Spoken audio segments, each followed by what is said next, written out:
Allô, ici Marie-Claude Bourbonnais, vous écoutez l'artiste, le geek, l'otaku.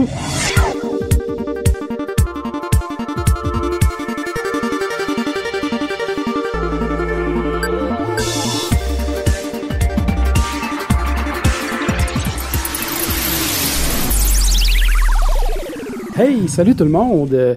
Vous écoutez l'artiste, le geek, l'otaku. Il y a autour de la table moi-même, Alexandre Bonneau, votre animateur et l'artiste, Danny Lefebvre, notre geek qui est là. Salut! Et cette semaine, Laurence Legault qui est là pour collaborer avec nous.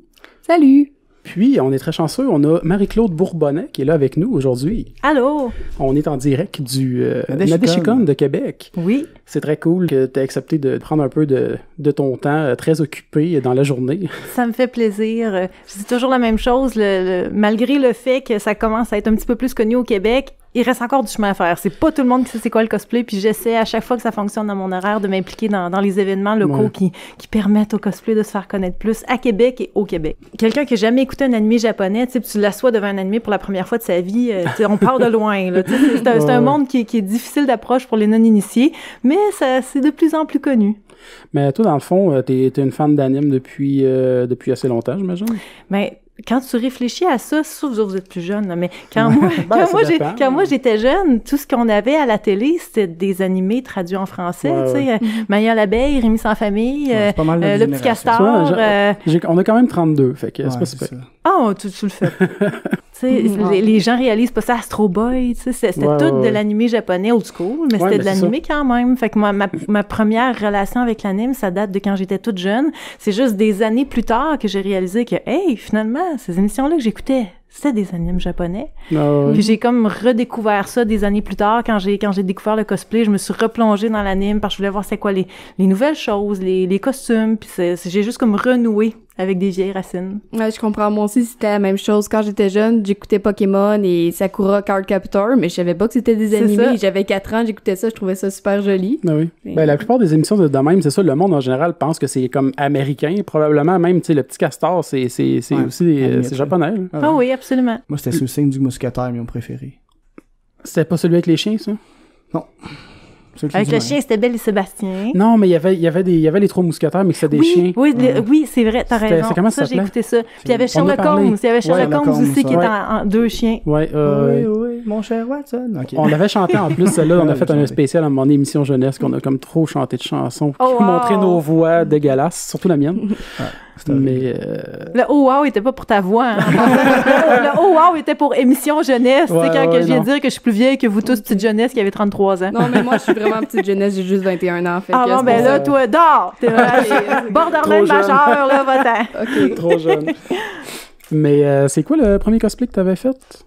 Dans le fond, quand j'ai découvert le cosplay en 2009, c'était avec un costume de Frost. Mais lui, je savais pas c'était quoi le cosplay quand je l'ai fait à ce moment-là. Le premier costume que j'ai fait, dans le but d'assister à une convention, là, le premier costume que je me suis dit, hey, je fais un cosplay, c'était Victoria Serras. C'est un des premiers de Hellsing, un des premiers animés que j'ai réécouté quand je me suis replongée dans l'univers. Okay. Puis je trouvais donc bien ça cool. Elle avait les cheveux courts blonds comme moi. Je me disais, il y avait de quoi de fascinant, tu sais, de voir cette fille-là toute douce, toute jeune, petite vierge, mordue par le vampire qui se transforme en une créature satanique dangereuse et folle alliée. J'étais comme, moi, petit costume jaune, là, je vais faire ça.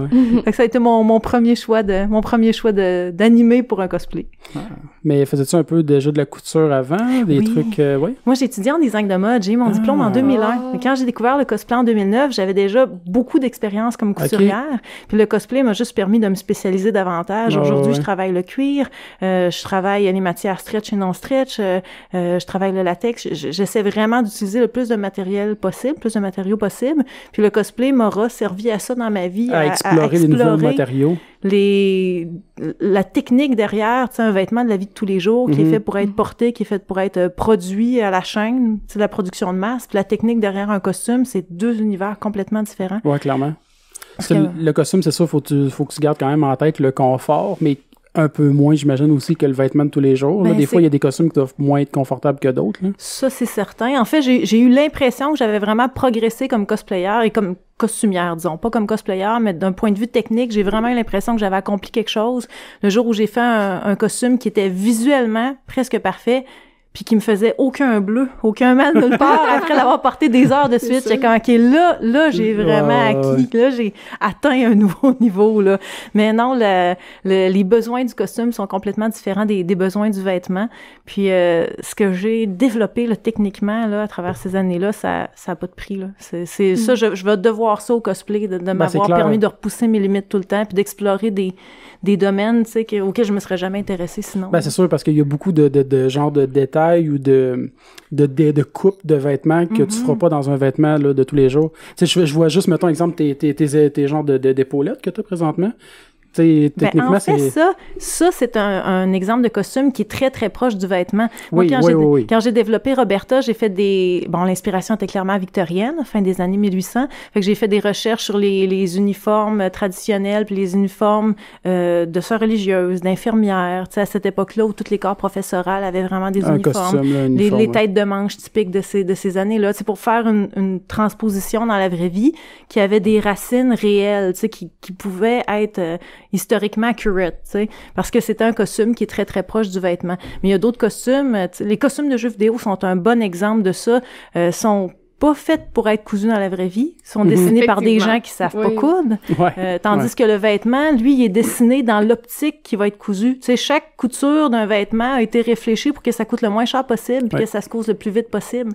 Fait que c'est complètement le contraire du costume. Tu sais, moi, je pars d'un dessin de quelque chose qui existe pas, puis qui est pas faite pour être fabriquée. Effectivement. Puis mon défi, c'est de le faire en vrai. Fait que ça t'amène à développer des compétences que jamais, sinon, tu sais, dans le vêtement, jamais j'aurais fait ça. Mais justement, par rapport à ça, généralement, essaies-tu le plus possible d'être vraiment accurate, représentatif vraiment du design du personnage ou de plus t'en inspirer? J'essaie d'être le plus proche possible des images de référence.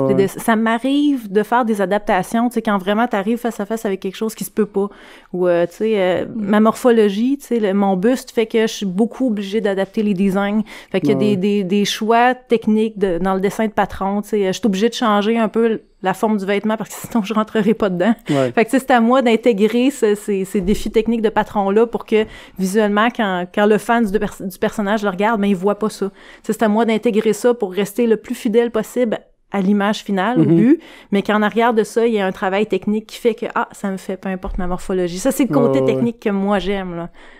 Mais c'est un peu aussi ça quand tu fais des personnages, tu sais que c'est, mettons, comme Scorpion, qui est un gars à la base. Oui. Puis là, faut que tu l'adaptes de A à Z, là. Passer puis en plus, dans le dernier Mortal Kombat, les gars sont comme particulièrement musclés, là. C'est comme si c'était tous des culturistes, là. Fait qu'il fallait que je prenne un costume masculin avec des proportions très, tu sais, très, très amples, très costaudes. C'est rough comme costume, mais que je transpose ça sur ma morphologie de fille. Il y a je pense que le plus gros défi dans le cosplay, c'est d'adapter les proportions. C'est ce qui est le plus difficile, tu sais, ton arme, tu la fais grosse, mais grosse combien? Un pouce, ça peut faire une différence. Puis ça, vraiment, là, ça n'a pas de l'air, là, mais l'adaptation des proportions, là, entre un dessin et la vraie vie, tu sais, quand tu regardes Bayonetta qui mesure comme 8 pieds en vrai, tu sais, quand tu fais ce costume-là pour une personne normale... Non, je l'ai jamais fait. C'est vraiment cool, Bayonetta. C'est un très beau costume, mais effectivement... T'as fait version courte, cheveux courts ou longs de... Je sais pas. Faudrait que je regarde, faudrait que je compare les deux en même temps. J'aime mieux les cheveux courts. Moi, j'aime mieux les cheveux longs. Ouais, tout le monde dit ça. Combat! Non, c'est pas vrai. Mais je comprends ce que tu veux dire avec le dessin. Personnellement, moi, j'étudie dans le dessin, c'est mon domaine. Fait que quand on fait un costume pour un personnage, il faut juste que ce soit beau, là. On pense pas nécessairement au cosplayer derrière. Pourtant, j'en fais des costumes et tout, mais j'y pense pas nécessairement.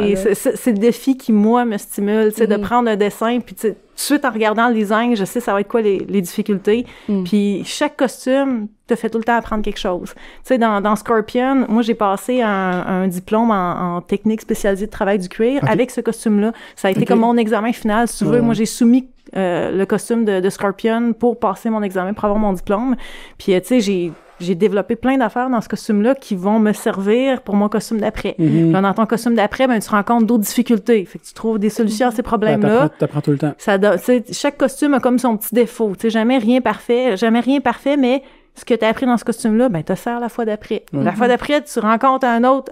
Ce qui te sert là, ça te ressert après. C'est comme ça que tu réussis tout le temps à te repousser, tes limites. Absolument. Aurais-tu un prochain défi genre, éventuellement, qui s'en vient bientôt? Oui, ben là, cette année, le gros projet de mon année, ça a été la rénovation de mon atelier. Au début du mois de janvier, j'ai tout déconstruit, j'ai tout arraché. Moi, je loue un local dans un quartier industriel. Okay. Fait que c'est comme un espace de garage, mais que j'avais aménagé avec une partie salle de couture, tu sais, une belle salle de bain. Puis j'avais un espace plus salle, tu sais, pour tout ce qui est travail du bois, fibre de verre, peinture, tout ça. Puis là, on a tout arraché. Il restait plus rien, plus de séparation. On est reparti avec un carré vide. Puis j'ai tout refaite en neuf avec un ami à moi. Fait que là, j'ai une grande salle de couture bien aménagée, une mezzanine où je peux mettre du rangement à l'infini. Okay. Des tablettes, là, c'est comme là, je vais être bien installée, là. Okay. Sauf que ça a pris 3 mois de mon année. Fait que là, j'avais des costumes que j'ai commencé à la fin de l'année passée dans lesquels je vais finalement retomber. J'ai commencé à travailler sur Cindy O'Rum du dernier Final Fantasy XV qui était sorti. Parce que le petit jacket jaune, moi, je le voyais en cuir. Tu sais, je voulais... Ben justement, c'est un bon exemple. Tout ce que j'ai appris dans le costume de Scorpion, ben là, je vais le transposer dans ce jacket-là. Puis là, je vais voir si j'ai bien assimilé mes affaires. Tu sais, lui, il n'y a pas de raison pour qu'il soit pas presque parfait, là. Okay. Là, avec les connaissances que j'ai, tu sais, je devrais être capable là, de... Fait que j'ai choisi ce personnage-là. J'ai jamais joué à Final Fantasy, mais...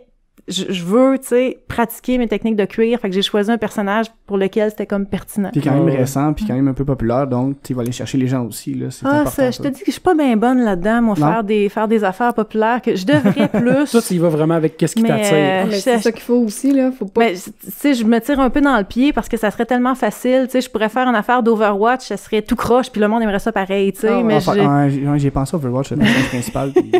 Mais tu sais, je sais pas, ça tombe pas dans mes projets, je choisis de quoi, puis je suis très lente, je prends mon temps, ça me prend du temps, tu sais, Ouais, mais c'est mieux de prendre son temps, puis que ça soit beau, que ça soit bien réalisé, que nécessairement de faire des choses trop rapidement, puis... Ben, tu sais, tout dépend toujours de tes buts, mais tu sais, comme moi, le cosplay, tu sais, je sais que je ferai pas ça toute ma vie, ça a été un beau passage, un petit bout de parcours de ma vie que je vais avoir fait dans le cosplay, mais tu sais, je vais avoir 38 ans cette année, là. Je ferai pas des bonhommes d'animé japonais qui vont à l'école secondaire jusqu'à 45 70. Ans, là, tu sais. Fait que je sais que je ferai pas ça pour le restant de mes jours. Mais, tu sais, pendant que je le fais, il faut que ça me serve à quelque chose. Fait que je choisis des costumes qui sont techniquement challengeants pour moi, tu sais, pour que ça vaille la peine. Faut que j'apprenne quelque chose. Sinon, tu sais, ça me sert à quoi si je fais juste des affaires faciles qui me poussent pas, tu sais. Effectivement. C'est une bonne façon de voir les choses. Vu que tu parlais de Cindy O'Rum, je disais que c'était populaire, mais en même temps, vu que tu le choisis pas pour ça, c'est une bonne chose aussi. Je veux dire, malgré toi, tu l'as pris quand même, puis ça devient qu'il est populaire, tu sais. Je sais pas, je suis vraiment... C'est presque un défaut que j'ai. Des fois, je suis complètement déconnectée, tu sais. Je choisis des choses parce que je trouve ça beau, tu sais. Comme c'est vieux ou... j'ai été chanceuse, comme pour Jessie Quick, c'est un bon exemple. Là, longtemps, j'avais fait une banque de costumes que je trouvais qui serait bon en latex. Fait que je me disais, à un moment donné, tu sais, mais que j'ai du temps, tu sais, je vais mélanger ça à travers d'autres projets. Puis là, ça faisait longtemps que j'avais pas fait un costume en latex, puis je voulais être sûre de pas oublier, tu sais, de pas perdre la touch. Fait que là, j'avais regardé dans mes banques de costumes, je disais, je vais faire ça là, tu sais, en latex rouge, ça va être beau. Puis j'écoutais même pas la série, tu sais, il y avait Flash à TV, puis tout le monde me disait, ah, t'es vraiment synchro, ils viennent juste de révéler les pouvoirs de Jessie Quick. J'étais comme, hasard, j'ai aucune idée. C'est nice, je devrais suivre plus ça, tu sais, parce que c'est ce que les cosplayers les plus populaires font, mais je sais, moi, je suis dans ma petite bulle, puis je tripe en arrière de mes machines à coudre, puis je me pose pas de questions, tu sais. Je sais pas. Mais non, je me suis rappelé, c'est dans le fond, ce que je me demandais, c'est à quel moment tu t'es rendu compte, tu sais, parce que c'est quand même une belle carrière à côté cosplay, modèle, puis tout ça. C'est comment est-ce que ça a décollé? Ça a-tu été comme assez rapide? Ça a-tu été un parcours que tu as vraiment forcé pour que ça en arrive à ta carrière que tu as là? Je pense que j'ai été chanceuse, puis après ça, j'ai été persévérante. Tu sais, le glamour... moi, j'ai été connue ici à Québec en premier parce que j'ai participé à un concours organisé par une station de radio très populaire ici. Puis c'est un calendrier. Puis moi, j'avais déjà ces seins-là dans le temps. Les gens pensent que je me suis fait opérer pour ma carrière de modèle, mais je travaillais chez Desjardins, moi, quand je me suis fait opérer. Ça a comme vraiment pas rapport, là. Tu sais, je faisais un petit travail de bureau, puis je mettais des gilets lousses pour pas traumatiser les madames. Puis là, il y avait eu ce concours de calendrier-là. Puis le concours était la fin de semaine de ma fête, en tout cas. J'étais allée là. Puis je me suis retrouvée à devenir amie de l'animateur de radio qui je pense pas qu'il est très connu à Montréal, ou peut-être qu'il le devient. Il s'appelle Marteau Napoli, mais ici, il est immensément populaire. Puis j'ai j'ai été connue des gens d'ici en premier comme une personnalité radio. Okay. Parce que mon ami me laissait, tu sais, aller tout le temps. Je faisais des chroniques sur n'importe quoi et on improvisait. Tu sais, mon premier fanbase local, ça a été les auditeurs de cette station de radio-là. Fait que ça a été ma première apparition sur la scène publique, si tu veux. Après ça, je me suis dit, hey, tu sais, faire un photoshow de calendrier, c'était donc ben hot, tu sais. Pourquoi ne deviendrais-je pas modèle? Je connaissais focal là-dedans, j'ai aucune idée. Mais j'avais une apparence physique, tu sais, tellement distinctive, puis j'avais un look très américain, tu sais, avec les cheveux platines puis les seins.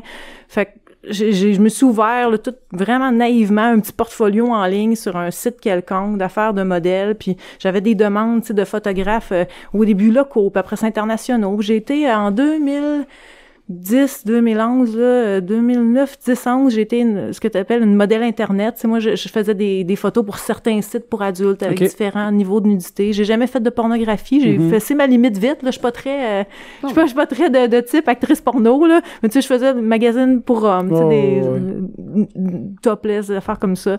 Puis j'ai vraiment roulé, là. Tu sais, il y a eu une certaine époque où j'étais très connue sur Internet, là. Tu sais, je me retrouvais dans des rankings sur des sites, puis tu sais, mes photos, je faisais beaucoup d'unloader, puis j'avais vraiment un look pour ça. À un moment donné, tu commençais à trouver ça weird un peu, tu sais, quand tu voyais à quel point que ça pognait de te voir partout, puis... Ben, la décision personnelle que j'ai prise de me faire opérer, c'est parce que j'aimais les filles qui avaient ce look-là. Moi, j'aimais ça, les seins refaits. Moi, tu sais, j'allais au dépanneur, je me retenais pour pas pleurer en regardant, tu sais, la rangée du haut des revues, tu sais, de toutes ces belles filles-là, tu sais, qui te regardent avec les yeux maquillés, puis j'étais super jalouse, super pas confortable dans mon corps. Mais un jour, je suis rentrée au dépanneur, puis j'ai pogné une revue, puis c'est moi qui étais dedans. Mais c'est hot, là. Fait que, pour moi, tu sais, c'est absolument, tu sais, c'est complètement superficiel, là, ça sert absolument à rien, là, mais moi, j'étais contente de ça, puis ça a l'air super cliché, là, mais j'ai vraiment grandi dans ma vie dans mon corps, dans mon bien-être, dans ma vie d'adulte, je me suis vraiment accomplie là-dedans. Fait que, tu sais, je suis contente d'avoir eu l'opportunité de vivre ça, tu sais, ça durera pas, c'est pas nécessairement prestigieux, c'est pas nécessairement, tu sais, je me fais beaucoup juger pour avoir fait de la photo nue, mais moi, je suis contente d'avoir vécu ça dans ma vie, puis tu sais, quand je vais être une petite grand-maman toute plissée, je vais regarder mes revues, puis je vais me dire qu'un jour, tu sais, j'ai été dans des revues.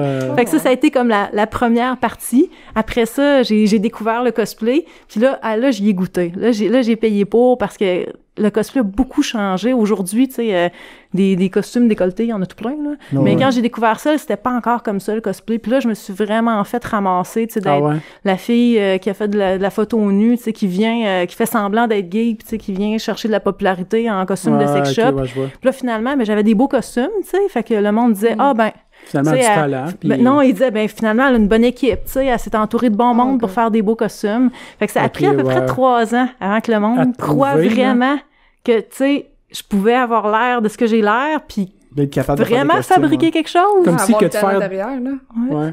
C'était fou comme ça. Fait que, puis aujourd'hui, là, c'est complètement le contraire. Tu sais, aujourd'hui, je fais un costume qui est pas décolleté, mettons comme ce que je porte aujourd'hui, où le monde s'en fout. Ils sont déçus, ils sont déçus, tu sais, comme... t'aurais dû faire une version sexy. L'industrie, pas l'industrie, mais disons la communauté cosplay a beaucoup changé. Les réseaux sociaux, ils sont pour beaucoup. Mais il est beau ton costume. Merci. Ouais, il est vraiment cool. Pas parce qu'une fois, mettons, ou deux, tu mets les décolletés, ça serait toujours ça ta marque de commerce. Tu sais, à un moment donné, tu peux démarquer autrement. Là, je pense que ça va vraiment, ça va même au-delà de ça. Tu sais, c'est tout un phénomène c'est un phénomène de masse aussi. Je rencontre, des fois, des gens qui ont du talent, qui sont vraiment compétents dans leur domaine, qui sont super connus.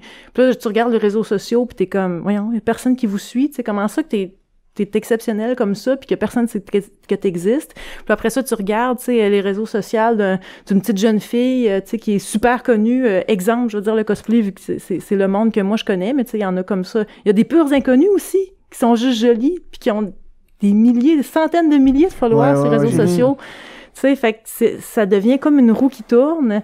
Puis, tu sais, le cosplay aux États-Unis, c'est fort. Si tu fais des cosplays de la pop culture américaine, c'est encore mieux. Si t'es toi-même de nationalité américaine, puis tu fais des cosplays d'affaires américains sexy, tu sais, t'as le bassin de fans de cosplay américain en arrière de toi, là. Tu sais, je rencontre des jeunes filles plus jeunes que la plus jeune de mes petites sœurs qui font des costumes, tu sais, une brassière avec du tape, puis voilà, là.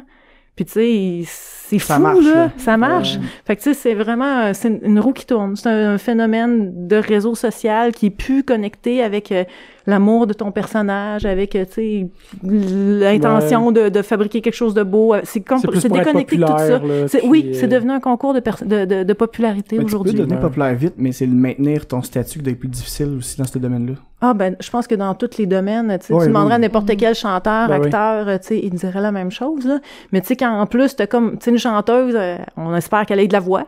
Un acteur, on espère qu'il sait jouer. Mais tu sais, une fille cute, c'est quoi son talent? Tu sais, qu'est-ce que tu fais pour rester cute plus que les autres pendant plus longtemps? Il y a comme un vide, là. C'est fou. Quand tu t'attardes 2 secondes pour penser à ça, là, c'est fou. Mais c'est ça, la réalité aujourd'hui. Non, c'est vrai. Ouais. Fait que... là, toi, parce que je sais qu'on est un peu limité dans le temps parce que t'es quand même très occupé. Je vais y aller avec 2-3 questions qui nous ont été posées. Benoît Mirandette qui demandait « Heroes of Cosplay québécois, est-ce que ça pourrait exister? » C'est pas la première fois qu'il y a des boîtes de production télé qui me contactent, principalement parce qu'ils m'ont découvert à travers le cosplay, puis pour eux autres, c'est vraiment nouveau, là, OK?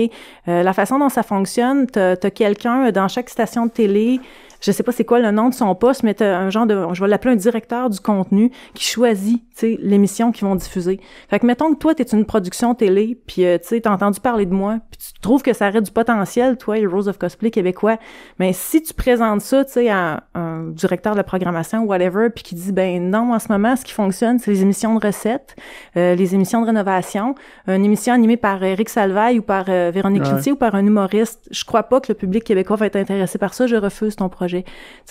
C'est difficile de faire passer à la télé un projet parce que la télé québécoise, elle est très lente, premièrement. Quelque chose qui est à TV, là, dis-toi bien, qui a été tourné probablement il y a 1 an et demi ou 2 ans.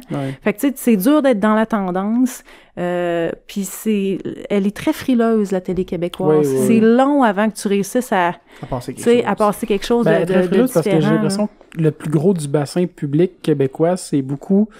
là, c'est cliché un peu, je fais des guillemets, c'est ma tante un peu, je veux dire, c'est grand public, puis ça veut pas choquer, ça veut vraiment plaire au plus grande masse. Notre génération s'éloigne de plus en plus de la télé. C'est ça aussi, fait que c'est pour ça que le médium de la télé reste plus pour les... Mais ça, tu vois, certaines générations. Pour toi puis moi, c'est comme obvious dans notre tête que les gens n'écoutent plus la télé, que les gens écoutent des choses sur Internet. Mais pour les gens d'ici, là, moi, quand j'avais des rencontres avec différentes boîtes de production, là, on me disait, hey, on a pensé à ça, on va faire les épisodes, puis en parallèle, là, on a pensé faire des capsules pour le web.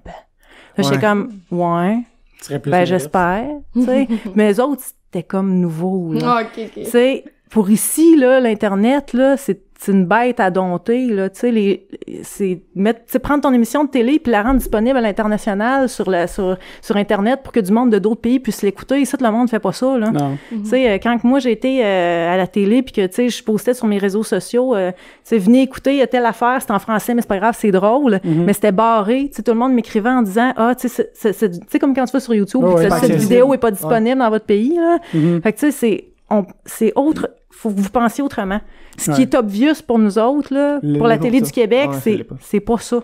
On part de loin, une autre époque, là, de fait que c'est même, tu sais, moi, je pense qu'il y aurait un public pour toutes sortes de types d'émissions à la télé, mais la personne à convaincre, c'est pas moi, c'est la personne qui est à la tête qui choisit le contenu. Puis si ce monsieur-là, il a jamais entendu parler de ça, le cosplay, puis qu'il sait pas c'est quoi, puis qu'il pense que personne connaît ça, il va dire, ben non, je crois pas que c'est une bonne proposition, tu sais. Fait que c'est, un jour, quelqu'un va proposer quelque chose, puis ça va tomber à la bonne personne, puis quelqu'un va dire oui, puis...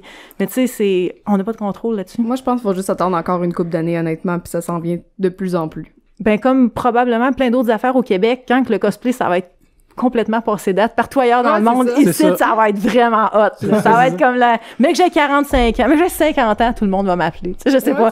Non, mais ça prend du temps. Tu vieille SNC, dans le fond, mais donner des conseils. Comme un mélange de Dolly Parton, puis de... Tu sais, puis là, ils vont me faire juger un concours de cosplay, puis ils vont dire que c'est nouveau. Je sais pas. Mais ça prend du temps au Québec. Tu sais, mais je sais pas, peut-être qu'à force d'en parler, tu sais, j'ai quand même fait partie d'un documentaire sur le cosplay qui a été tourné là 2 ans, puis un petit peu cette année, puis qui va sortir à la télé là cette année. Fait que tu sais, il y a quelqu'un quelque part, il y a un poste de TV qui a eu une ouverture.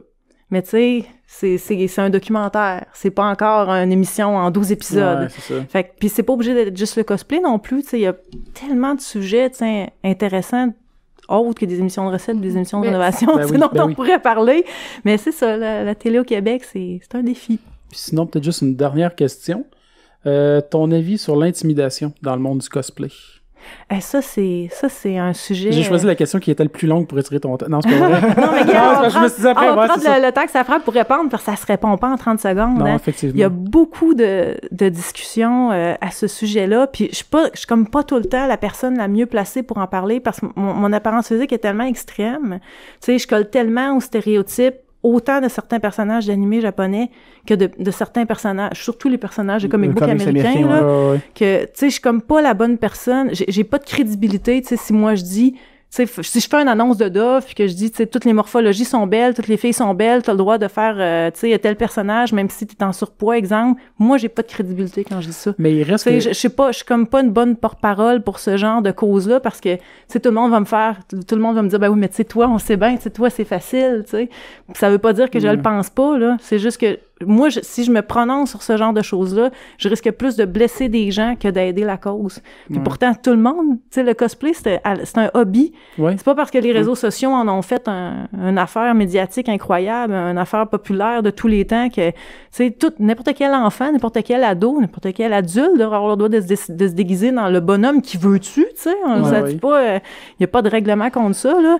Mais c'est ça s'inscrit dans la même roue dont on parlait tantôt, tu sais. On se regarde, puis on se prend en photo, puis on poste notre photo, puis mes amis ont-tu aimé ma photo? Ah, ça doit être parce que je suis trop grosse, ça doit être parce que, tu sais, ça vire en rond, puis c'est... Mais c'est ça, moi, malheureusement, je ferais pas une bonne porte-parole pour cette cause-là. Mais il reste que, comme t'expliquais, par exemple, dans tes premières années que tu faisais du cosplay, c'est quand même une sorte d'intimidation de dire que, ah, c'est sûr, c'est pas elle qui fait ça, elle est pas capable, elle fait juste poser nue, puis... elle est juste bonne pour être belle, tu sais, entre guillemets. C'est peut-être plus du jugement que de l'intimidation directe, mais tu sais... Ça en est quand même indirectement, puis ça te blessait, veut pas. Ça peut. Moi, je connais une jeune fille, entre autres, qui va faire partie du même documentaire que moi dans lequel j'ai tourné cette année, puis l'année passée.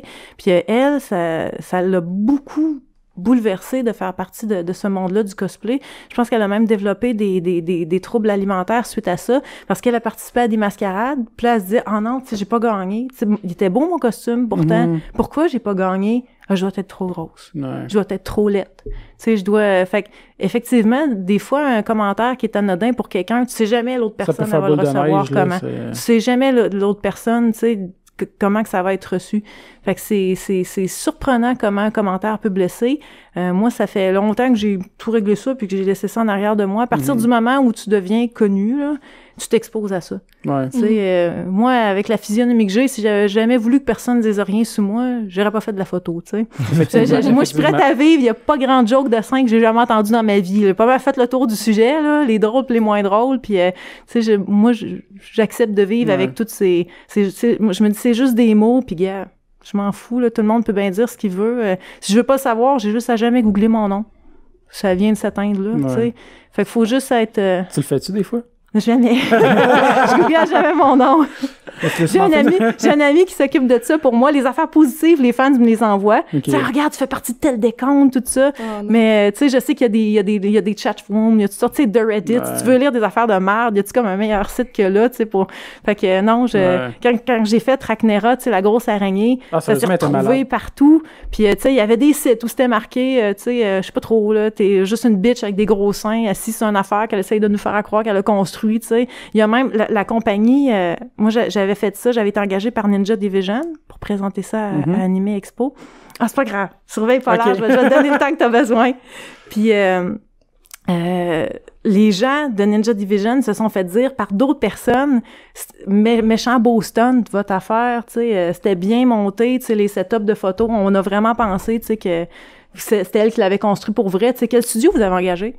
Puis là, il a répondu, non, c'est vraiment elle puis son copain qui a fabriqué ça dans leur studio au Québec, au Canada, tu sais. Puis là, la compagnie était, ah, ouais. Eux autres, ils pensaient que c'était un stunt médiatique, tu sais, puis que les photos, tu sais, work in progress, c'était comme stagé, tu sais, comme, prends la sableuse, fais semblant que tu sables, tu sais. Comme les émissions de rénovation. Genre, puis que, tu sais, c'était quelqu'un d'autre, que c'était une autre compagnie qui l'avait construit, tu sais, à notre place. Fait que... Ça, c'était le genre d'affaires que tu pouvais lire sur The Reddit, tu sais, mais si tu le lis pas, ben, tu vis mieux, et voilà. Tu ne t'emportes que mieux. Pour le robot, as-tu les mêmes commentaires pour le gros robot jaune? Le gros robot, je l'ai pas beaucoup promu en ligne. C'était tellement fait de façon artisanale. On savait tellement pas ce qu'on faisait. Mais le résultat, il est vraiment beau. Moi, j'étais bien contente. Mais tu sais, je l'ai pas promu comme l'araignée parce que on savait pas ce qu'on faisait. J'aurais pas su mettre quelle photo dans quel ordre. Je sais même pas si j'aurais été capable d'écrire une description en dessous de mes posts seulement. C'est vraiment de l'exploration, du essai-erreur. Puis j'ai probablement passé à côté d'une belle opportunité, tu sais, de promouvoir un projet intéressant. La première photo du robot que j'ai postée en ligne quand on était vraiment déprimés puis qu'on voyait qu'on rentrerait pas dans le temps, puis on cherchait des gens pour venir nous aider à sabler. Fait que je regarde, on va faire un appel à tous sur les réseaux sociaux. Puis il était déjà assemblé. C'était une photo de moi assis comme sur l'épaule du robot. Tu sais, on était déjà à un stade méga avancé. Là. Tu sais, ce robot-là, il a apparu sur les réseaux sociaux. Puis il était déjà en stade tout presque monté. final. Tu sais, je l'ai vraiment pas promu. Tandis que l'araignée, Racnera, ben, deux choses. C'est, lui, je l'ai vraiment bien promu à partir du début. Tu sais, même si c'était juste des petits montages de rien, tu sais, j'ai vraiment bien documenté. Puis, ben, c'était beaucoup plus populaire, tandis que le robot vient d'un jeu de table, tu sais, qui est beaucoup plus niche, qui est moins connu.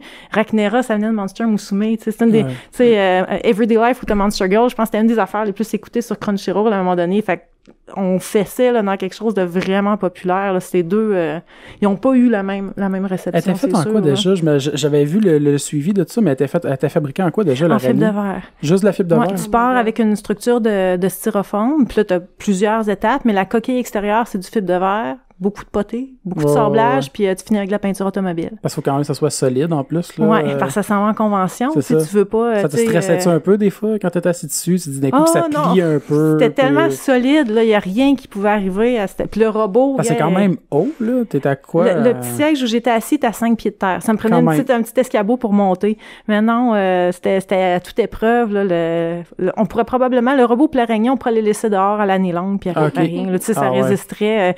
On pourrait peut-être huiler dedans, tu sais, comme on huile le dedans, nos structures de tôle, parce que la structure métallique, elle pourrait rouiller, mais l'extérieur, la coquille de fibre de verre, rien qui peut arriver mais il y a une structure métallique dans l'araignée. Oui, t'as pas le choix. C'est pour ça, moi, je pensais que c'était juste de la fibre de verre puis de la mousse, puis ça, je me disais, ça doit être... la coquille de fibre de verre, elle est solide, mais tu sais, si, admettons, t'as une gigantesque grosse forme, vraiment pesante, accrochée au bout d'un petit bâton en fibre de verre, ça peut quand même craquer. Fait que, tu sais, toutes les grosses statues ont toujours un frame soudé en métal à l'intérieur. Le robot, comme l'araignée, les 4 grosses pattes, là, les 2 pattes d'en avant puis les 2 pattes en arrière de l'araignée, il y avait une structure là, à l'intérieur, puis la coquille de fibre de verre était construite autour de ça. Puis le robot, lui, il faisait quelle hauteur?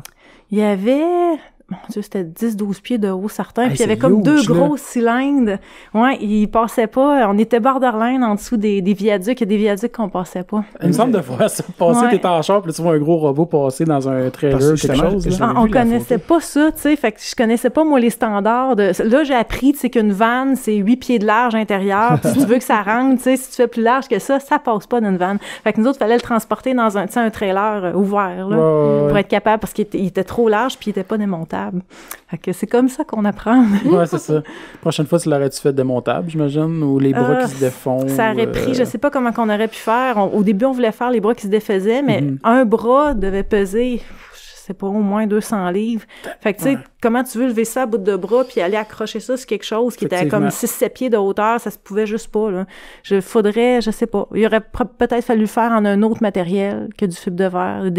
T'as des recouvrements, tu sais, comme les dinosaures au Madrid, là. Ouais, on y a arrêté tantôt. Mais tu sais, eux autres, c'est pas du fibre de verre, c'est un genre de composite de plastique liquide que tu peux shooter au gun puis qui peut être peint après. Je connais pas le matériel par cœur, mais mon feeling me dit qu'il doit être plus léger que ma coquille de fibre de verre. Tu sais, quand t'as un quart de pouce et plus de fibre de verre à grandeur, c'est pesant. Ça a pris un baril de résine de polyester de, je pense, 250 livres. Fait que t'as déjà le poids du matériel, puis t'as pas compté ta base en métal, t'as pas compté ton squelette, t'as pas compté... fait que tu sais, ça pèse vite. Il pesait 1200 livres, le robot. Oui. Transporté avec un lift. C'est ça, j'allais dire, vous deviez avoir un lift. Oui, ça prend un lift. Tu sais, dans la base, il y avait 2 trous pour rentrer les fourchettes du lift. Puis, mais c'est quand même malade quand t'es rendu à un point où tu peux te permettre de faire des gros projets comme ça que... Tu sais que t'as le support, puis que t'as le financement, l'argent pour le faire. Dans les deux cas, c'est ça, c'est Ninja Division qui nous a engagés pour le faire. Okay. Fait que, tu sais, ça m'a vraiment permis, à travers ce projet-là, tu sais, de réaliser un projet d'une envergure que, tu sais, jamais j'aurais pu... Ben, premièrement, je suis pas sûre que j'aurais pensé moi-même toute seule, là. Je sais pas si on avait su dans quoi on s'embarquait, je sais pas si on l'aurait fait. Ah ouais. C'est vraiment... mais non... c'est un très gros projet, là. C'est un méga projet. Pour deux personnes, mettons que c'était ambitieux. Il fallait qu'on soit pas toutes là pour se lancer là-dedans. Puis à la fin, on le regrettait. Je suis pas sûre que j'en ferai un deuxième dans ma vie. Je suis contente de l'avoir fait. Je suis vraiment fière. Mais je suis pas sûre que j'en ferai un deuxième. Mais c'est ça, à travers l'offre de cette compagnie-là, j'ai eu l'opportunité de faire quelque chose que jamais j'aurais fait dans ma vie, probablement. Mais surtout, vu que ça venait d'une demande d'une compagnie, j'imagine que tu avais un deadline à respecter. On l'a passé droit 2 fois du deadline. On avait une convention en mai, une en juin, puis une en juillet, qui était Gen Con. Je sais plus si c'était la fin juillet, début août, je me souviens plus. Mai, on n'était pas prêt. Juin, on n'était pas prêt. Puis juillet, ils nous ont dit, là, tu nous le livres coûte que coûte, là, c'est comme, tu sais, vous faites ce que vous voulez, là, mais ça nous le prend. À n'importe quel prix, ça nous le prend. Fait qu'on a arrêté de sabler où on était rendu. On a peinturé comme il était. Tu sais, c'était pas parfait, là. Tu vois des crottes de potée, là. C'était pas, monsieur, madame, tout le monde n'a jamais rien vu de ça, là. Mais la compagnie le voulait à un point tel qu'ils ont dit, ça nous dérange pas de payer 2 fois le transport. Vous l'amènerez aux États-Unis. Vous le ramènerez au Canada. Vous le finirez à votre goût. Vous nous le rechipperez l'année prochaine. OK. Puis c'est ça qu'on a fait. On voulait, tu sais, amener, je sais pas. Je pense qu'on était rendu à un point où on se disait, hey, ça fait assez de mois de ma vie que je mets là-dessus, là. Je vais toujours bien le finir jusqu'au bout. Fait qu'on a loué un trailer puis un pick-up. On l'a descendu à Indianapolis pour Gen Con. On l'a remonté nous autres mêmes sur le pick-up. On a repassé les douanes avec le robot. C'était fou. On l'a fini, puis après ça, on l'a exporté. Imagine, t'arrives aux douanes et ils doivent faire comme, tu sais, t'as une inspection spéciale. Ça prend des papiers que je n'avais pas, que la compagnie était supposée me fournir, qu'elle m'a rien fourni, mais je pensais pas que ça existait, mais on est tombé sur un gentil douanier américain. Pour de vrai, là, il était sympathique. Puis nous a, parce que, tu sais, il faut qu'eux autres, ils ont besoin d'une preuve que tu rapportes ta chose au Canada. Parce que si tu la laisses aux États-Unis, c'est une exportation, donc quelqu'un doit payer des taxes dessus. C'est une vente, tu sais, à qui qu'on charge, là. Fait qu'il faut comme que tu certifies que tu vas vraiment ramener cette pièce d'exposition-là avec toi. Excuse. Fait que c'est ça, le douanier nous a tout rempli un beau papier qu'on a présenté aux douanes canadiennes en rentrant. Et là j'ai découvert, pour tous ceux qui se demandent comment qu'on fait pour rentrer de la drogue au Canada... Hein, c'est ça, j'allais dire, c'est ça. Je me suis dit, ça doit être facile qu'ils peuvent penser que c'est ça, en fait. Là. Moi, j'étais toute prête, j'étais toute fière, j'avais mon papier, j'étais comme, inspecte-moi, tu sais, numéro 1, je suis toute équipée. Fait que là, je montre mon papier à la fille, puis là, elle dit... qu'est-ce que vous avez là-dedans? Du statut de fibre de verre? Oui, là, elle regarde, elle lit la description. Elle dit, c'est beau, vous pouvez rentrer. Là, j'étais comme, de même. Je dis, tu veux pas que je rouvre ma boîte, quelque chose? Tu veux pas, tu regardes rien, là. J'aurais pu rentrer 25 immigrants illégaux, 200 kilos de cocaïne. Elle l'aurait jamais su, là. J'ai manqué ma chance d'être riche. C'était là que ça se passait, puis non. Elle m'a jamais inspecté. Elle regardait mon papier, puis je suis rentrée au Canada. Moi, c'est ça. C'est là que je me disais que le problème aurait pu être, en fait, qu'ils veulent surinspecter parce que ça peut être louche. Moi, j'aurais souhaité. Là, je sais pas. J'attendais d'être inspecté, là, mais non. Fait que posez-vous pas de questions, c'est de même que ça rentre. Surtout que tu fais un in et out. Là. Tu vas aux États-Unis pour 3-4 jours. Tellement louche. Tu reviens. Non, il y avait toutes les raisons du monde de nous inspecter. Puis la fille, elle a regardé le papier, puis elle a dit « Bienvenue au Canada ». Wow. J'étais comme vraiment, là, y a une caméra cachée à quelque part? C'est ça. Fait que non, ça, c'était très louche, effectivement. Quand on l'a réexporté de façon définitive, par exemple, là, on est passé par un broker, une compagnie officielle qui a tout géré l'aspect légal, puis les assurances, puis la valeur déclarée, puis tout ça. Ça, je l'ai pas fait moi-même, là. Mais le premier voyage à Gen Con, c'était mémorable. Des belles anecdotes. Sinon, ça serait quoi le projet que tu es le plus fier? C'est sûr que le robot puis l'araignée, c'est 2 gros accomplissements, mais juste d'un point de vue costume, là, Scorpion, je suis vraiment contente. C'est l'aboutissement de plusieurs années d'expérience comme couturière, là. Il y a beaucoup de compétences de champs d'hiver qui sont réunies dans ce costume-là. Puis le résultat, il est vraiment beau aussi. Ça demeure mon costume préféré à ce jour. Un jour, j'en ferai un meilleur qui le détrônera, mais pour l'instant, c'est... Tu le portes-tu encore des fois en convention? Oui, je l'ai beaucoup porté. Ah, mais oui, c'est vrai, au Shawicon, tu l'avais. Je l'ai tellement porté que je pense que le monde sur Internet sont déjà écœurés. Autant c'était fantastique au début. Tu sais, eux autres sont déjà prêts à passer à autre chose. Là. Mais moi, pour moi, c'est mon petit chef-d'œuvre. Tu sais, c'est comme mon... mais je veux en faire d'autres de Mortal Kombat. Le prochain que je voulais faire, c'était Sub-Zero, évidemment. Tu peux pas faire Scorpion, pas faire Sub-Zero. Je voulais faire avec le même niveau de détail, tu sais, le même niveau technique. Okay. J'ai pas eu le temps. C'est une autre affaire sur ma liste de choses à faire un jour. Là. Mais je veux le faire. Ben là, premièrement, ça, comme tu disais, t'as déjà des projets que t'avais commencé l'an dernier que là, tu vas vouloir finir avant. Que je veux continuer, mais j'en ai plein. J'ai beaucoup de costumes à des stades différents qui m'attendent. Un jour, c'est ça, j'allais dire, ça dépend. C'est ça, j'allais dire. T'es-tu du genre à commencer comme 4-5 projets en même temps, puis ou en faire un, puis le finir? Je travaille souvent sur plus qu'un costume à la fois. Des fois, t'es tanné d'un, tu sais, tu peux comme changer, ça change de mal de place. Des fois, ça m'arrive de vouloir essayer, de tenter d'être à la mode. Fait que là, je change mes plans, puis je me dis, tu sais, je vais faire celui-là à la place pendant que ça pogne, puis finalement, ça me prend tellement de temps que je le sors, puis c'est déjà rendu passé date, puis finalement, je change d'idée, puis je finis l'autre avant, tu sais. Mais non, en général, j'ai tout le temps, je parle tout le temps 2-3 costumes, tu sais, à différents stades d'avancement. Puis à un moment donné, j'en pogne un, puis là, je le rends jusqu'au bout, là. Ça dépend, là. Il y a un gros processus artistique en arrière de ça qui est comme pas explicable. Ça a pas de... Tu sais, tu commences à travailler sur quelque chose, puis là, tout d'un coup, pour une raison X, t'es comme vraiment plus motivé par ça, puis là, je finis lui, là. Je sais pas, il y a de quoi de très... pour moi, le cosplay, je l'envisage c'est très métier d'art dans ma tête. C'est très noble. Oui. Tu sais, ma façon d'envisager le costume, elle est très reliée à la confection vestimentaire pour métier d'art. Fait que, tu sais, mes costumes, c'est vraiment comme, c'est comme des bébés, là. C'est vraiment, à chaque fois, c'est un petit chef-d'œuvre que j'ai fini. Ils sont pas tous du même niveau, tu sais, c'est sûr que Roberta, c'est pas Scorpion. Non, mais au moins la réalisation, tu sais, comme tu vois, c'est clean, c'est bien fait, là, c'est pas... Chacun son... c'est probablement ça qui me motive le plus. Tu sais, tu parlais, tu sais, qu'est-ce qui t'a... tu sais, qu'est-ce qui fait que ta carrière a continué, a avancé, s'est développée. Moi, cette motivation-là d'apprendre des nouvelles choses, de faire revivre les métiers d'art à travers quelque chose de populaire, dans le fond. Tu sais, j'ai fait des bottes en cuir avec un cordonnier pour un costume, des bottes colorées. Ben, le costume qui allait avec le robot. Oui. Costume orange et noir en cuir. Ces bottes-là ont été faites sur mesure avec un cordonnier de A à Z, là. On part, on mesure ton pied, tu sais, puis on finit, on pose la semelle, là. Cool. Fait que c'est littéralement du métier d'art, mais à travers un médium qui est populaire, qui est actuel. Tu peux juste faire juste des souliers bruns de monsieur quand t'es cordonnier, là. Fait que, tu sais, il y a cet aspect-là, moi, qui m'intéresse beaucoup. Ben, puis t'as le côté aussi, toutes les props que tu peux faire qui peuvent impliquer autant du métal, le warbler, la mousse, encore aussi la fibre de verre, les armes, puis toutes ces affaires-là. C'est, tu sais, si tu tombes dans je trouve que ça sonne quasiment pas à la hauteur de ce que c'est, le bricolage, mais c'est pas vraiment bricolage, mais... tu sais, ça touche à beaucoup, là, autant le bois...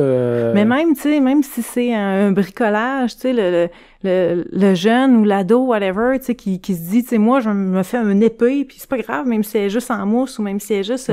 tu sais, il s'est forcé à fabriquer quelque chose de ses mains, puis après ça, il est content de s'en servir, tu sais, puis d'aller en public, de le montrer, puis d'aller avec ses amis, juste ça. Même s'il y a pas de réelles compétences techniques derrière l'accomplissement, t'as déjà quelque chose que tu peux être fier de toi, tu sais, que t'as fait.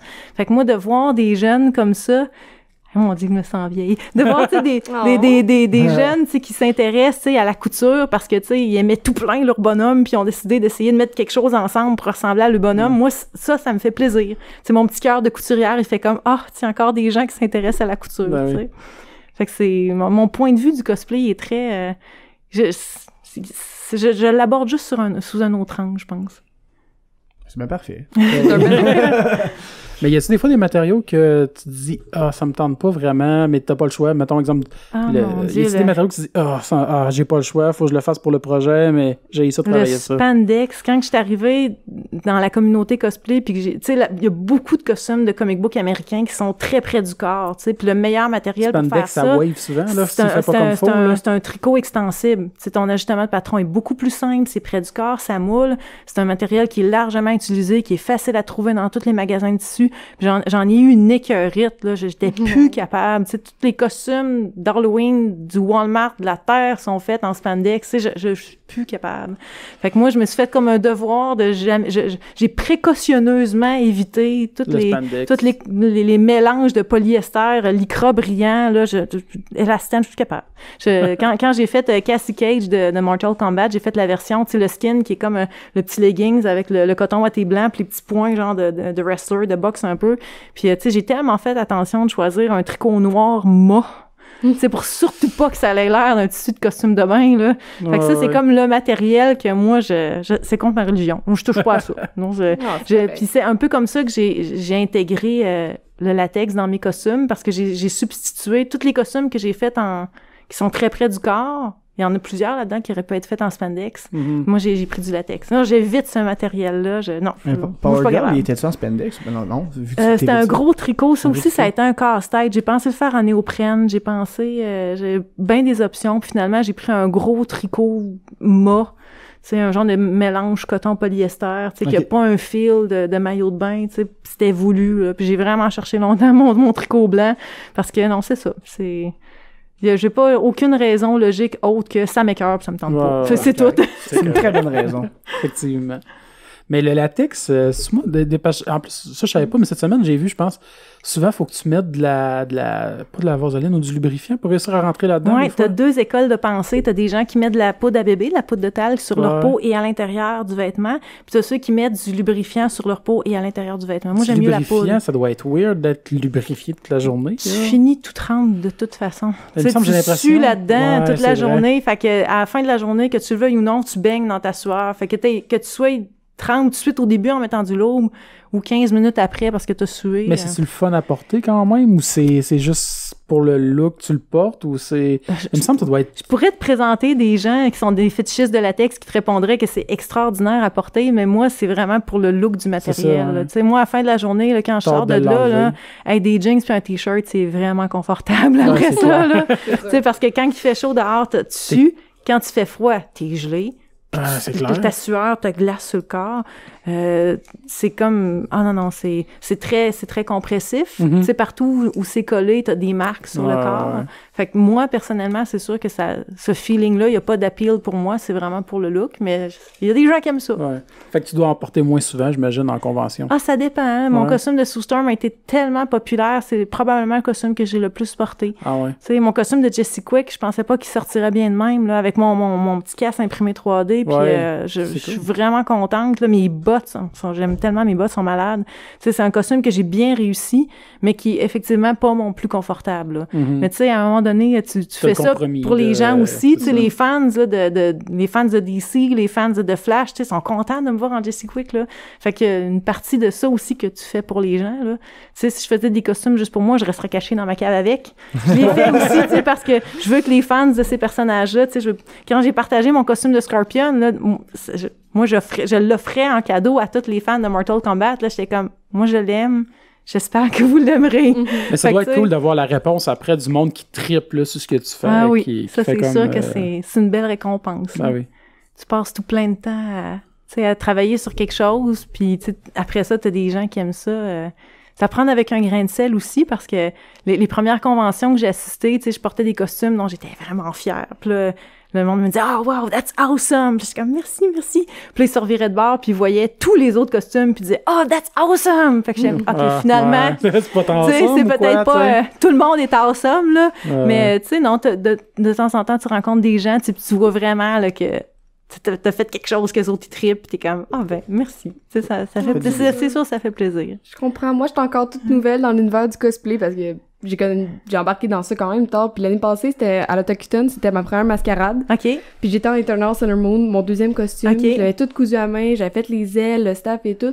Puis il y avait une petite fille de 4 ans dans la green room, elle était déguisée en Sakura. Puis là, elle me voit, puis elle dit « Sailor Moon, je t'aime beaucoup, beaucoup. Je veux te avoir un câlin puis une photo. » Puis j'ai fait la journée de la petite fille, puis en dedans, j'étais en train de pleurer, là, j'étais comme « C'est trop mignon. » C'est vraiment, quand j'ai fait ce costume-là, puis j'étais encore nouvelle et tout, c'est vraiment pour ça, là, avoir le petit moment de reconnaissance, de te faire reconnaître dans ton personnage, puis apprécier, là. Absolument. C'est ça qui est le fun. C'est vrai.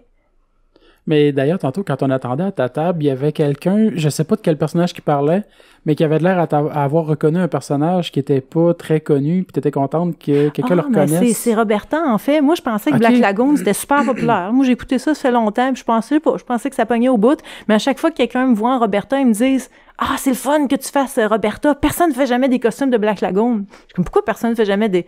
Je sais pas, moi, je pensais que c'était une autre fois que je me suis trompée. Une autre fois où j'ai fait quelque chose en pensant que ça serait bien hot. Puis non, semble-t-il que c'est pas si tant populaire que ça, des costumes de Roberta. Et pourtant, moi, je l'aimais, ce personnage-là. En tout cas. Ben, d'un côté, moi, je trouve que c'est bien plus cool. Justement, quand tu fais des choses parce que t'aimes ce que tu vas faire, le projet, que de faire de quoi simplement... Tu sais, c'est sûr que tu dois en faire, j'imagine, des fois, pour plaire un peu. Mais Power Girl, c'était ça. Tu sais, il avait été fait tellement souvent, ce cosplay-là. Je me disais, quoi de plus que je peux amener à ce personnage-là. Il y en a eu 10 000 interprétations de Power Girl. Qu'est-ce que je peux bien changer dans l'univers des Power Girls? Fait que ça m'intéressait plus ou moins. Mais je pense qu'à toutes les semaines, pendant 3 ans, j'ai reçu des messages sur mon site web de « Hey, tu sais pas quoi, il y a un bonhomme qui te ressemble vraiment, là. Elle a les cheveux courts blonds, là, puis elle a des gros seins. Tu devrais faire Power Girl. » Fait qu'ils m'ont comme eu à l'usure parce que si j'ai pas reçu 25 000 messages me demandant de faire Power Girl, j'en ai pas reçu un, là. J'ai fini par le faire, puis je me suis vraiment torturé le cerveau. Ça a été la première paire de bottes en cuir custom que j'ai faite avec le cordonnier. J'ai appris à coudre des gants en cuir à ce moment-là. Tu sais, j'ai fait un muscle saut en silicone avec un de mes amis pour avoir l'air plus musclé. Tu sais, j'ai cherché comme toutes les twists techniques qui étaient capables. J'ai transformé un costume simple en une bête compliquée. Mais faire des beaux gants en cuir, ça doit être assez touché, ça. C'est une des pièces de vêtements les plus compliquées. Ben, c'est clair. Je vois, puis ça me surprend. Là, je vois des jeunes filles, des fois, là, qui se sont faites des gants eux-mêmes. Je suis comme, tabarnouche, vous êtes pas pire pantoute. C'est pas nécessairement parfait, mais des fois, c'est surprenant. Normalement, ça te prend de la machinerie spécialisée, puis ils appellent ça une main chaude. C'est comme une main en métal qui est chauffante, un peu comme un fer à repasser. Puis à la fin, complètement, tu prends ton gant de cuir, tu le mets sur la main chaude, puis ça le forme. Tu sais, c'est ce qui fait que les doigts sont aussi beaux, sont aussi plats, tu sais, puis qu'une paire de gants neufs que t'achètes, tu sais, il est tout beau dans sa boîte, il est tout bien. Ça, de l'équipement, tu sais, que on a évidemment pas chez nous, là. Fait que c'est très spécialisé, la ganterie. Ça se fait plus beaucoup ici, d'ailleurs. En Europe, il se fait encore beaucoup de ganterie, mais pas ben ici. Non, effectivement, parce que c'est quasiment un métier autant que cordonnier, je pense. Ouais, c'est un autre... C'est une branche spécialisée. C'est un autre univers. Ben déjà que le cuir, c'est un autre univers. Tu sais, un gant stretch, mettons un gant de robe de balle, comme ils vendent, mettons, chez Ardennes, puis un gant en cuir, c'est pas la même affaire. Non, vraiment pas. Fait que c'est déjà deux... Parce qu'un gant stretch, t'as plus de marge de manœuvre, tandis qu'un gant de cuir... Pas tant. C'est petit, ces morceaux-là. Tu regarderais comment c'est fait un gant, là. Tu sais, non, je sais, mais je veux dire, s'il est un petit peu tight, c'est pas trop grave, ça va stretcher, tandis qu'un gant de cuir, faut qu'il soit plus fit. Pas tant, c'est surprenant. Okay. Parce que ton morceau de spandex, plus il est petit, moins il étire. Effectivement, fait que, c'est vrai. Ton gant, ton doigt, c'est trop petit, il a beau tirer, ton doigt rentre pas dedans, là. Ouais. Non, le gant, c'est un univers. Mais ouais, ça c'est une des affaires que j'ai le plus expérimenté pour mon costume de Power Girl, que j'ai fait à la demande générale parce que le monde, il me demandait tout le temps, là. Si tu veux un de tes plus populaires, ça serait lequel, tu penses, ton costume, en fait, le plus populaire? Sue Storm a vraiment marqué. C'est ça qui m'a mis sur la map. En 2010, au Comic-Con de New York, là, je suis comme... des photographes officiels de Marvel étaient là, puis elle m'avait pris en photo. Fait que, tu sais, il y avait des photos de moi en Invisible Woman avec le logo Marvel officiel en dessous, là. Fait que c'est génial. Ça a fait le tour d'Internet. C'était la première fois que quelqu'un utilisait... le latex comme matériel, tu sais, dans ce cadre non fétichiste là qui est le cosplay, ça s'était jamais pas vraiment vu avant, à part peut-être, tu sais, une madame fétichiste qui s'adonne à avoir un catsuit noir chez elle puis qui dit, tu sais, moi je porte ça en public puis je vais faire Catwoman. Si tu cherches avant 2010, là, je suis pas mal sûre que Internet te renverra pas beaucoup de résultats de costumes de super-héros en latex. On a créé un précédent, là, Polymorph, la compagnie à Montréal, qui l'avait développé avec moi. Puis moi, ça a changé la face du cosplay en Amérique du Nord. Aujourd'hui, il y a full compagnie qui se spécialise à faire des costumes de super-héros en latex. Fait que ça a vraiment... C'est un costume qui a été révolutionnaire de plusieurs façons. Puis qui demeure à ce jour un de mes plus populaires. J'ose même plus le porter, j'ai peur qu'il me pète sur le corps. Je l'ai tellement mis, là. Je sais pas c'est quoi la durée de vie d'un saut en latex, mais la dernière fois, je l'ai enlevé, j'ai fait comme, non, là, toi, t'es retraité, là, parce que... Mais du latex, ça vient-tu qu'à sécher un peu, ça, avec le temps? J'en ai déjà vu sécher parce qu'il avait été mal entreposé ou exposé au soleil. Je sais pas c'est quoi la vraie durée de vie de... Mais lui, je pense qu'il a fait plus que sa durée de vie, là, parce que je l'ai vraiment mis souvent. Non, moi, t'as encore ton affiche que c'est ça, le costume. Fait il est encore là. Ah, il est encore présent. Ah oui. Ouais. Je l'ai fait il a été fait en 2010, on est quand même en 2017, même, là. Hein? Ça fait 7 ans, là, puis il est encore, il se tient debout, là, il existe encore. Je l'ai encore chez nous. Non, il tient pas debout tout seul, mais tu sais, les doigts m'ont pas passé à travers, là, il est encore en forme de costume, c'est juste que j'ose plus le porter, c'est une relique. Je pense que je vais l'encadrer. C'est un artefact. Mais c'est vrai que ça peut être beau, pareil, même encadré comme dans un grand cadre de verre, là. Ah, des fois, je me dis... Mon ami est un gros fan de Fallout, puis à un moment donné, dans un des updates, ils ont rajouté des genres de mannequins en tissu, là, que tu peux habiller, tu sais, tu peux mettre, dans Fallout 4, tu peux mettre les costumes sur des tissus. Puis à un moment donné, je vais le voir, puis il dit, viens voir ce que j'ai fait. Puis c'est fait comme un musée. À chaque fois qu'il tuait un personnage, il ramassait le costume. Fait qu'il y a un costume de chaque sur un mannequin. Tous les costumes de Fallout 4, il les a tous mis sur un mannequin. Fait que j'étais comme, sais, imagine si je me faisais, tu sais, si j'avais un super atelier, tous mes costumes, chacun sur un mannequin, comme dans un petit musée, tu sais, ça serait vraiment c'est comme un vrai super-héros rendu là. T'étais tous tes sauts des occasions. Mais non, pour l'instant, mais malheureusement, ils sont rangés dans des bacs à l'abri de la poussière. C'est beaucoup moins jet set, mais peut-être qu'un jour... Peut-être qu'un jour, je ferai un musée puis je ferai une exposition. Musée du cosplay. Ouais. À Québec. Mais pour vrai, tu pourrais faire musée une exposition. De la civilisation. Mais ça pourrait être cool, une exposition en fait de costumes de cosplay, je pense. Je suis pas mal sûre qu'un jour ça va arriver. Mais tu sais, il va falloir que ça soit plus connu, tu sais, quand ça va être plus reconnu, quand ça va plus faire partie de pas de la culture populaire, parce que c'est déjà de la culture populaire, mais de la culture grand public. Peut-être qu'à ce moment-là... Quand tu vas être rendu Mamie Sensei dans le mais à ce moment-là, là, quand ça va être out partout dans le monde, que ça va être super hot au Québec, là, ils vont prendre tout mon linge, puis là, ils vont le mettre dans un musée, je sais pas. Ouais. Mais sinon aussi, tantôt, j'en ai parlé vite fait à ta table, il y a ta figurine qui a été faite de Hornet. Oui. Ça, c'est vraiment cool. Ouais, c'était une série web à propos de super-héros canadiens produite à Montréal. Le producteur était lui-même probablement le plus grand fan de comic book américain que j'ai jamais rencontré dans ma vie. Puis il y avait ce projet-là personnel de faire un projet de super-héros, mais où l'action se passerait au Canada. Des super-héros canadiens, puis ça se passe au Canada. Fait qu'il avait développé ça. Moi, j'étais une des actrices de la série. Puis il y a une compagnie américaine spécialisée dans la fabrication de poupées échelle 1/6 qui a vu passer ça sur Internet puis qui a dit « Hey, c'est cool ces personnages-là ». On a contacté le producteur puis on dit « Nous autres, on t'achèterait des licences. T'sais, moi, j'en ferais des poupées de tes personnages. » Fait que tu dis oui, merci. Hein, c'est vraiment flatteur, cool, là. Ouais. C'est vraiment flatteur. Mais c'est eux autres qui choisissaient les personnages qu'ils voulaient faire. T'sais, ils voulaient pas nécessairement faire une poupée de tous les personnages. Ils voulaient faire certains personnages. Puis ils ont choisi Hornet. C'est cool. Fait que j'ai aucun crédit, là. J'ai pas travaillé pour que ça arrive pantoute, là. J'ai eu la chance. La vie a fait que je me suis retrouvée avec une poupée avec ma face. Puis pour la créer, cool. Ils ont fait ça comment? Ça a-tu été un scan 3D? Ça a-tu été vraiment du modelage complètement numérique? Moi aussi, j'aurais pensé, tu sais, avec les moyens qu'il y a aujourd'hui, qui me demanderaient, tu sais, fais-toi scanner dans une compagnie chez vous, envoie-nous le scan. Mais non, ils ont fait ça old school. Ils ont demandé des photos de référence, face 3/4 profil, puis un petit Chinois quelque part qui a sculpté ma face. Fait que le premier petit visage original, il est fait à la main. Il est sculpté à la main. Après ça, c'est des moules. Cool. Mais chaque cast, chaque tirage est vraiment peint à la main. Fait que c'est une belle qualité de poupée, là. Ça va dans mes archives, c'est sûr. Là, à côté du saut de Sue Storm. C'est clair. T'as aussi fait des figurines pour des jeux de table aussi, hein? Oui, c'est la même compagnie pour laquelle j'ai construit le robot puis l'araignée. C'est une compagnie de jeux de table qui s'appelle Soda Pop Miniatures, qui a maintenant sa propre compagnie de distribution Ninja Division. Fait que je pense qu'ils utilisent plus Ninja Division aujourd'hui comme nom. Puis ils m'ont intégré comme un personnage dans leur jeu. Fait que forcément, à un certain point, ils ont produit des petites miniatures. Puis il y a vraiment des bonhommes qui s'appellent Marie-Claude, pas de trait d'union. Ce trait d'union en anglais, c'est comme Satan, là. On n'a pas compris, là. Tout le monde écrit tout le temps Marie-Claude, pas de trait d'union. Bon. Fait qu'il y a des bonhommes qui s'appellent Marie-Claude dans chacun des jeux de Ninja Division aujourd'hui. Cool. Ouais, ça, c'est très hot, là. Mais c'est quoi qui est arrivé avant? La figurine d'Hornet ou les figurines de Division? Non, Ninja Division est arrivé avant. Moi, j'ai commencé à collaborer avec eux autres en 2011, puis ils m'avaient contacté pour faire... Ils cherchaient quelqu'un pour porter le costume de leur mascotte. Un genre de non-playable character qui est dans toutes les rulebooks. Je pense que c'est elle qui lit les règlements. Elle s'appelle Candy. Fait que là, ils m'avaient écrit pour que je fasse un cosplay de Candy, mais ils savaient pas que je faisais des costumes. J'étais beaucoup moins connue à l'époque aussi, en 2011. Fait que les autres, ils disaient, nous, on te voudrait, toi, comme modèle, puis tu sais, si tu connais quelqu'un pour faire le costume, on l'engagerait. Fait que j'avais dit, moi, je fais des costumes. Fait que ça a été mon premier contrat, si tu veux, avec Ninja Division qui s'appelait Soda Pop Miniatures à cette époque-là. Fait que c'est comme ça que ça a commencé, puis c'est une collaboration qui dure depuis, là. La plus récente collaboration étant Racnera Anime Expo l'année passée, là.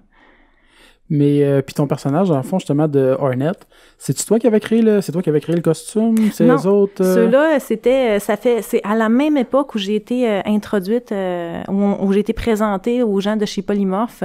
C'est comme un concours de circonstances qui a fait que j'ai rencontré Mario, le propriétaire de Polymorph. Lui, il connaissait le producteur des Heroes of the North. En tout cas, c'est comme une triangulation qui a fait qu'on a tout rencontré ce monde-là. Mais c'est Polymorph qui commanditait tous les vêtements de latex de Heroes of the North. Fait que c'est le seul de mes costumes que j'ai pas fait moi-même, dans le fond, là, avec le saut de Sue Storm que j'ai développé avec eux autres à cette époque-là. Puis Green Lantern, ils ont été tellement rapides. Quand on a fait Sue Storm, j'avais pas les compétences. C'est vraiment eux autres qui l'ont fait parce que j'étais pas encore capable capable à cette époque-là. Il était en train de me former. Tu sais, je faisais certains vêtements de latex avec eux dans leur atelier, mais un catsuit, c'était trop compliqué. Pas à ce niveau-là encore. Là. Après ça, des années plus tard, je les ai recontactés pour faire Green Lantern. Puis je m'en allais à Montréal pour le faire avec eux autres. Puis quand je suis arrivée, c'était déjà fait. Okay. Ils sont trop rapides. Fait que ceux-là, là, je vous mens pas, c'est pas moi qui l'ai fait, c'est Polymorphe. À ce moment-là, j'aurais eu les compétences pour le faire, mais ils l'ont fait. Il était déjà fait quand j'étais arrivée. J'étais arrivée juste à temps pour l'essayer, puis pendant que le latex était étiré, on a posé le petit logo, c'est pour être sûr que c'était comme bien centré, puis tout, qui était bien placé. Fait que j'étais arrivée juste à temps pour l'essayage, puis on a collé le logo, puis c'était fait. Okay. Mais sinon, mes autres costumes, c'est... Fait que Hornet, c'est comme une exception. C'était une commandite de Polymorphe. Ouais. Puis sinon, il y avait Christian Hamel qui demandait qu'aimerais-tu perdre de plus? C'est juste parce qu'il a mal écrit sa phrase. Qu'aurais-tu perdre de plus, tu sais? Qu'aurais-tu peur de perdre le plus, la vue ou l'ouïe? Ah mon Dieu, la vue? Ouais, je pourrais plus coudre. C'est clair. Tu sais, moi, tu me demandes, tu sais, tu sacrifies un pied ou une main, puis je me sors le pied tout de suite, là. Moi, j'ai besoin de mes mains. Je comprends ça. Pas d'yeux, pas de main, là. Moi, je suis foutue, là. Ouais. C'est plus entendre, c'est pas. Je suis d'accord, là. Tu sais, je suis pas en train de dire que les gens qui souffrent de surdité, c'est le fun, là. Mais c'est ça, c'est... Mais tu sais, dans mon cas, moi, si tu me demandes entre mes yeux puis mes oreilles, là, c'est sûr que j'aime bien garder mes yeux, là. Qu'est-ce que je ferais si je voyais plus, tu sais, comme... Toutes les affaires que j'aime le plus, ils ont rapport avec... Faut que je vois qu'est-ce que mes mains font. Mais j'ai déjà pensé, tu sais, je me disais, si je perdais des doigts, tant qu'il me reste le pouce. Moi, j'ai déjà pensé là, je visualisais, tu sais, je me disais, je me ferais une prothèse moi-même. Là, je réfléchissais ma forme de prothèse pour coudre, tu sais, j'ai tout pensé à ça. Mais les yeux, je serais vraiment foutue, là. Effectivement. Vous autres, ça serait quoi? C'est quoi la question, là? Si t'aurais à perdre l'ouïe ou la vue, je m'en sers beaucoup, là. Ouais. Toi? Je voudrais jamais perdre la vue, je suis dessinatrice. Ah non, toi aussi, tu dessines en braille. Quand je travaillais en restauration, je priais tout le temps de pas me maganer à main droite parce que sinon j'étais foutue. Ah oui. Ah non, c'est... Mais moi, justement, c'est sûr. Je pense que tout le monde, ça va être la vue qu'on veut sauver. Tu designes des meubles en plus. Fait que... Ouais, mais je fais aussi quand même un peu de dessin, sculpture, puis des affaires. Puis moi, ça m'est déjà arrivé, justement, parce que je fais de l'ébénisterie. Puis j'étais à l'école, puis je passais une planche sur un corailleur. Un corailleur étant une grosse machine avec un couteau qui tourne horizontalement. Ouais, planeur, ouais. Ouais, genre. Puis c'était une planche de genre 12 pieds. Je vais faire ça vite parce que c'est très technique et inintéressant. Puis j'étais en train de passer la planche là-dessus. Puis vu qu'elle a 12 pieds, le ballon, je le tenais tout avec cette main-là. Puis là, il y a une fille que, vu que c'est 12 pieds plus loin, que c'est plus dans mon champ de vision, elle a voulu m'aider. Fait qu'elle a soulevé un petit peu le bout de la planche. Fait que ça fait un peu un effet de, tu sais, quand tu lèves une pinte de lait, mais qu'elle est vide. Fait que là, moi, je continue à pousser. Fait que c'est juste que là, ça a poussé, mais vu que je poussais avec la même force, puis je l'avais pas vu qu'elle essayait de m'aider, ça a juste comme, la planche a glissé, puis j'ai les doigts qui ont passé dans le couteau. Ouais. Mais j'ai été chanceux, ça a juste vraiment fait comme, ça a glissé, ça m'a coupé à peu près 1, 8, 3, 16, 5, 16 du bout de doigt. Puis les ongles avaient tout comme arraché, c'était planté dans le bout du doigt. Puis le gars à l'infirmerie était comme, il va falloir que je t'arrache le reste des ongles. J'étais comme, tu me touches pas. Fait que je me suis arraché moi-même les ongles. J'aurais jamais été capable de faire ça. Je me suis arraché les ongles moi-même. Les bénisteries, ils disent que c'est un des métiers où il y a le plus d'accidents. Oui. Tous les outils que tu touches sont potentiellement dangereux. Tu as des scies partout. C'est fou, là. Sérieusement, c'est con, mais à l'école, je pense qu'il y a une moyenne de 1 doigt perdu par année. Ah oui, j'en doute pas. À l'école. Mais quand tu regardes, tu sais, aujourd'hui, ils font plus attention, puis on a des annonces de sécurité à TV, puis tout, mais tu sais, tous les messieurs d'un certain âge qui ont déjà été soit ébénistes ou... Tu sais, travailleurs de la construction, tu regarderas, tu sais, nos grands-pères, puis il y en a plusieurs qui lui manquent des doigts. Mon père, il manque un doigt, là, il est en construction. C'est ça. C'est ça. Maçonnerie, toi, je pense. Oui, maçonnerie. Avec une fan, dans le fond, qui coupait le ciment. OK. Mon Dieu. Les doigts manquants. Mon père s'est passé le petit doigt dans le banc de scie, mais ils ont comme recollé. Puis je me souviens, j'étais pas vieille, puis il y avait comme une tige de métal dans le doigt qui dépassait. Ah ouais, okay, mon père avait une partie de robot, tu sais, il y avait une tige de métal dans le doigt. Puis là, aujourd'hui, il y a comme plus de jointure, tu sais, ça a recollé, mais ça plie plus. C'est un petit un mognon, un bout de petit doigt qui plie plus, mais il est tout là. C'est un petit doigt. Ouais. Non, c'est ça. En plus, moi, dans ce temps-là, je jouais pas mal plus de piano, puis sérieusement, Moustarich, j'étais comme... Tu sais, vu que c'était plein de sang, là, tu sais, je voyais pas vraiment sur le coup, là, c'était plein de sang, puis j'étais comme... J'ai comme paniqué, tu sais, oui, c'est un peu normal, mais je veux dire, je pensais plus au fait que comme tu disais, là, j'étais dans ma tête, là, j'étais comme, je vais être correct, les mains, là, j'étais comme, ok, c'est pas si pire, il en manque pas trop, je vais pouvoir encore jouer du piano. Je vais pouvoir encore jouer du piano puis dessiner. Effectivement. Fait que bref, on fait attention à nos mains puis à nos doigts. Puis nos yeux. Puis à nos yeux, oui. Les oreilles, c'est pas grave. Fait que là-dessus, je pense qu'on peut... On peut se laisser y aller. Ouais, non, c'est ça. C'est déjà très, très, très... On va détacher, Marie. Fia, fait que je commençais à avoir mal au poignet. C'est ça. Fait que toi, on peut te suivre où? À plein de places, là, mais... Mon site web, où j'annonce où je vais être, les conventions, les nouveautés. Quand j'ai des nouvelles collaborations avec des artistes, je publie ça dans mes news. J'essaie de tenir mes blogs à jour, c'est dur. Mais sinon, je suis sur Facebook, ma fanpage, Marie-Claude Bourbonnais, cosplay, glamour, model designer. Mon Twitter, MC Bourbonnais 1, parce que Twitter, c'est trop long, Marie-Claude Bourbonnais. Ça rentre pas. Fait que c'est pour ça que j'ai fait MC Bourbonnais 1, puis Instagram, Marie-Claude Bourbonnais. Fait que c'est pas mal là qu'on peut me suivre. Cool. Puis toi, as-tu des places éventuellement? Non. Non, je me disais, c'est parce que toi, tu parlais, t'avais ta page, mais pas encore publié parce que je trouve plus le bouton publier la page. Je sais pas si j'ai appliqué la page, mais j'ai pas trouvé le bouton. Fait qu'on est encore en stade. Sur DeviantArt, sinon, Laurence L ou Léa Manga. Parfait. Puis, nous autres, comme d'habitude, YouTube, Podbean, Patreon, c'est vrai, j'aimerais vraiment remercier Gabriel Cousineau qui s'est abonné à notre Patreon. Fait que merci beaucoup, Gabriel, c'est très, très, très apprécié. Donc, sinon, c'est ça, YouTube, je l'ai déjà dit, Twitter, Facebook, on est tout là-dessus. Merci. Bye-bye. Bye-bye. Bye-bye.